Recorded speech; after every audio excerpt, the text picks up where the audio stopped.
सालोमेन praise the Lord. मैं Archie bishop Robert James आप सभी का यीशु मसीह के नाम में एक बार फिर से मैं स्वागत करता हूं।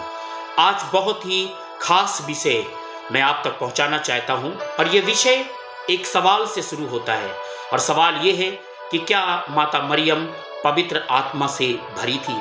क्या 120 चेलों के साथ उस उपरौठी कोठरी में क्या माता मरियम भी पवित्र आत्मा का इंतजार कर रही थी? इन्हीं सब बातों के विषय में आज पवित्र कलाम से हम बहुत सारी बातों को सीखेंगे और परमेश्वर का वचन हमें क्या सिखाना चाहता है। लूका रचित सुसमाचार उसकी 24 अध्याय और उसके 49 आयत में 49 में ऐसा लिखा है, और देखो जिसकी प्रतिज्ञा मेरे पिता ने की है मैं उसको तुम पर उतारूंगा, और जब तक स्वर्ग से सामर्थ न पाओ तब तक तुम इसी नगर में ठहरे रहना।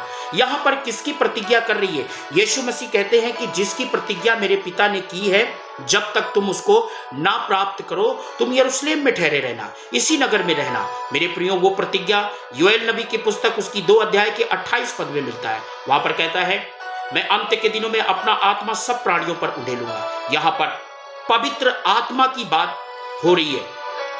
यीशु मसीह पवित्र आत्मा के विषय में बात कर रहे हैं। जब हम पवित्र कलाम के अंदर प्रेरितों के काम उसकी 1 के 8 को पढ़ते हैं, वहां पर लिखा है साफ साफ, परंतु जब पवित्र आत्मा तुम पर आएगा तुम सामर्थ पाओगे। देखिए, पवित्र आत्मा जब आएगा सामर्थ पाओगे। इसीलिए यीशु लूका 24 के 49 में उन्होंने कहा चेलों से कि बिना सामर्थ प्राप्त किए तुम बाहर नहीं जाना।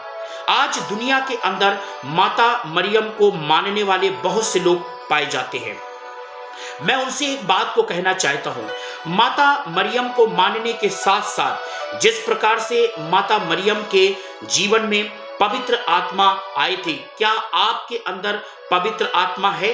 क्या आपने पवित्र आत्मा को प्राप्त किया है?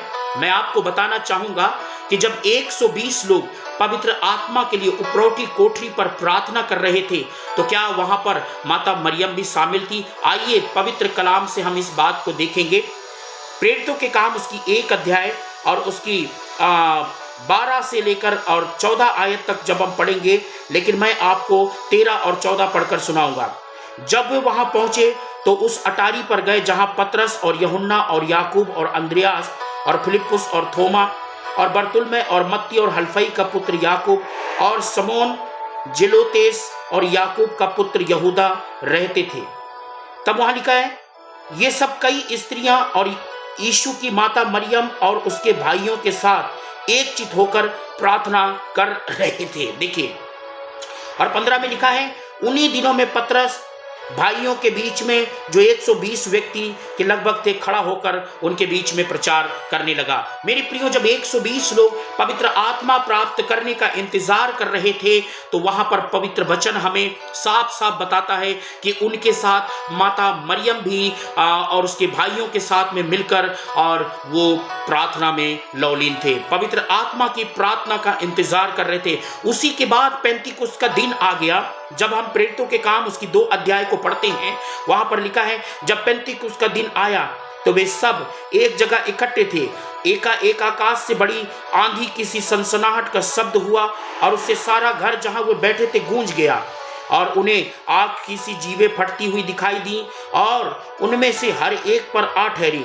वे सब पवित्र आत्मा से भर गए और जिस प्रकार आत्मा ने उन्हें बोलने की सामर्थ्य दी वे अन्य अन्य भाषा बोलने लगे। यहाँ पर परमेश्वर का वचन कह रहा है कि वो सभी लोग अन्य अन्य भाषा बोलने लगे।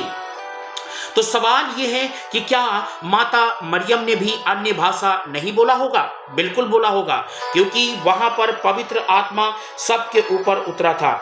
सब ने पवित्र आत्मा को प्राप्त किया था। सभी के ऊपर पवित्र आत्मा आ ठहरा था। सभी के ऊपर पवित्र आत्मा का वरदान आया था। मेरे प्रियो, उसके बाद पतरस कहता है, पतरस ने इस बात को कहा भी कि क्या ये वही बात नहीं है जो परमेश्वर ने कहा था कि मैं अंत के दिनों में अपना आत्मा सब प्राणियों डालियों पर उंडेलूंगा। आज माता मरियम को तो मानते हैं, माता मरियम को पूजते भी हैं, माता मरियम को फॉलो भी करते हैं, माता मरियम की प्रार्थना भी करते हैं, लेकिन जिस प्रकार माता मरियम पवित्र आत्मा से भरी थी, आज मैं सवाल आपसे पूछता हूं, क्या आपके अंदर पवित्र आत्मा पाया जाता है? अगर नहीं, और यदि आपके अंदर अभी तक पवित्र आत्मा नहीं आया है, तो आपको पवित्र आत्मा को रिसीव करने की आवश्यकता है। और जब पवित्र आत्मा तुम पर आएगा तो तुम सामर्थ पाओगे। मेरे प्रियो, आधा अधूरा ज्ञान लेके आप यूं ही भटकते ना रहें। जिस प्रकार से पवित्र कलाम कहता है उसके अनुसार आपको करना पड़ेगा। यदि माता मरियम पवित्र आत्मा से भरी, तो आपको भी पवित्र आत्मा से भरने की आवश्यकता है। अगला इसका पाठ हम देखेंगे, क्या मरियम के घर में प्रार्थना संगति होती थी। तब तक आप अपना ख्याल रखें, हम फिर मिलेंगे। जय मसीह की।